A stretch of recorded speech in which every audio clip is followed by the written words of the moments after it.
આજનો ઓડિયો પરમપિતા પરમાત્માને શરણે સમર્પિત કરું છું. આપ સૌની શુભેચ્છા અમારા પર બની રહે તેવી અભ્યર્થના સહ જય શ્રીમદ નારાયણ. શ્રીમદ ભગવદ્ ગીતા અધ્યાય 9 પરમ ગૃહ્ય જ્ઞાન શ્લોક 30. અત્યંત ધૃણાસ્પદ કર્મ કરનાર કોઈ મનુષ્ય જો ભક્તિભાવે મારી સેવામાં પરોવાયેલો રહે છે તો તેને સાધુ માનવો જોઈએ, કારણ કે તે પોતાના નિશ્ચયમાં યોગ્ય રીતે સ્થિત થયેલો છે. આ શ્લોકમાંનો સુદૂરાચાર શબ્દ અત્યંત મહત્વપૂર્ણ છે અને આપણે તેને યોગ્ય રીતે સમજવો જોઈએ. મનુષ્ય જ્યારે બધા અવસ્થામાં હોય છે ત્યારે તેના બે પ્રકારના કાર્યો હોય છે. એક તો બદ્ધ અને બીજા તેના બંધારણ અનુસારના. શરીરનું રક્ષણ કરવા અથવા સમાજ તથા રાજ્યના નિયમોનું પાલન કરવા ખાતર એક ભક્તે પણ તેના બદ્ધ જીવનના સંદર્ભમાં જાત જાતના કાર્ય કરવાના હોય છે અને આવા કાર્યો બદ્ધ કહેવાય છે. તદુપરાંત જે જીવ પોતાનો આધ્યાત્મિક પ્રકૃતિ વિશે પૂરેપૂરો સભાન હોય છે અને કૃષ્ણ ભાવના મૃતમાં અથવા ભગવદ્ ભક્તિમાં પરોવાયેલો હોય છે તેને પણ કર્મ કરવાના હોય છે, જે દિવ્ય કહેવાય છે. આવા કાર્યો તેની બંધારણીય અવસ્થામાં થાય છે અને શાસ્ત્રાનુસાર તે ભક્તિ કહેવાય છે. હવે બદ્ધ અવસ્થામાં કેટલીક વખત ભક્તિ અને બદ્ધ અવસ્થાની સેવા એકબીજાને સમાંતર ચાલે છે, પરંતુ વળી કેટલીક વખત ભક્તિ અને બદ્ધ સેવા એકબીજાની વિપરીત પણ થઈ જાય છે.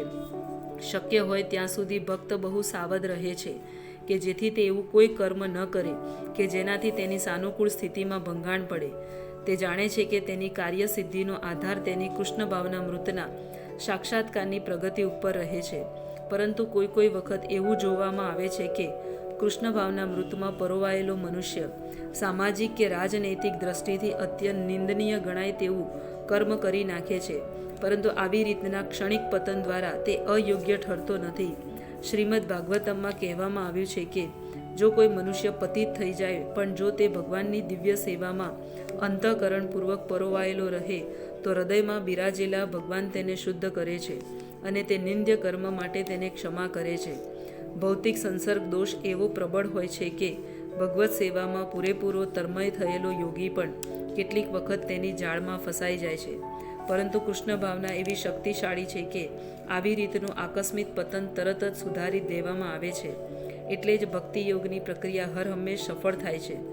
કોઈ ભક્ત તેના આદર્શ માર્ગમાંથી આકસ્મિક રીતે પતન પામે તો તેની હાંસી કરવી ન જોઈએ, કારણ કે હવે પછીના શ્લોકમાં જણાવ્યા પ્રમાણે ભક્ત જેવો કૃષ્ણ ભાવના મૃતમાં પૂર્ણપણે અવસ્થિત થાય છે કે આવા આકસ્મિક પતન પામતો અટકી જાય છે.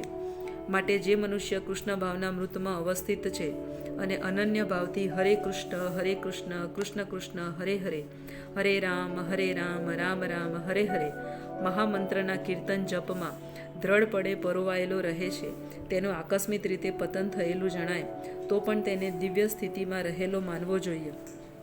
સાધુ એવ અર્થાત તે સંત સમાન છે. આ શબ્દો બહુ ભારપૂર્વક કહેવાયા છે. આ શબ્દો અભક્તોને ચેતવણી આપે છે કે આકસ્મિક પતનને કારણે ભક્તનો ઉપહાસ કરવો ન જોઈએ, તેને ત્યારે પણ સાધુ જ ગણવો જોઈએ. વળી મન્વંત્ય શબ્દનો વધારે ભારપૂર્વક આ સૂચવે છે. જો કોઈ આ નિયમનને માનતો નથી અને ભક્તના પતનને કારણે તેની હાંસી ઉડાવે છે તો તેને ભગવાનના આદેશની અવગણના કરે છે.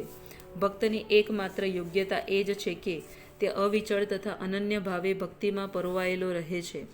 નૃસિંહ પુરાણમાં પણ એવું જ કથન થયું છે.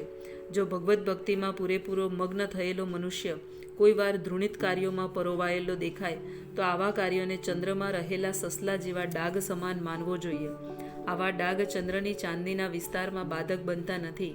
તેવી રીતે ભક્તનું સાધુ માર્ગમાંથી આકસ્મિક પતન તેને નિંદ્ય બનાવતું નથી. બીજે પક્ષે એવી ગેરસમજ પણ ન થવી જોઈએ કે દિવ્ય ભક્તિ કરનારો ભક્ત બધી જાતના નિંદ્ય કર્મ કરી શકે. આ શ્લોકમાં કેવળ એટલો જ નિર્દેશ થયો છે કે ભૌતિક સંબંધોની પ્રબળતાને કારણે કોઈ વખત દુર્ઘટના થઈ શકે છે. ભક્તિ અપનાવવી એ એક રીતે માયાની વિરુદ્ધ યુદ્ધની ઘોષણા કરવા સમાન છે. જ્યાં સુધી મનુષ્ય માયાની સામે ઝઝૂમવા માટે પૂરતો સબળ થતો નથી ત્યાં સુધી તેનું આકસ્મિક પતન થઈ શકે છે. પરંતુ અગાઉ કહેવામાં આવ્યું છે તેમ જ્યારે મનુષ્ય બળવાન થઈ જાય છે ત્યારે આવા પતનનો ભોગ બનતો નથી. મનુષ્યએ આ શ્લોકનો લાભ લઈને અશોભનીય કર્મ કરવા ન જોઈએ અને એમ માનવું ન જોઈએ કે આમ હોવા છતાં તે ભક્ત રહી શકે છે. જો તે ભક્તિ દ્વારા સ્વચરિત્રમાં સુધારણા ન કરે તો તેને ઉચ્ચ કોટીનો ભક્ત માનવો ન જોઈએ. જય શ્રીમદ નારાયણ.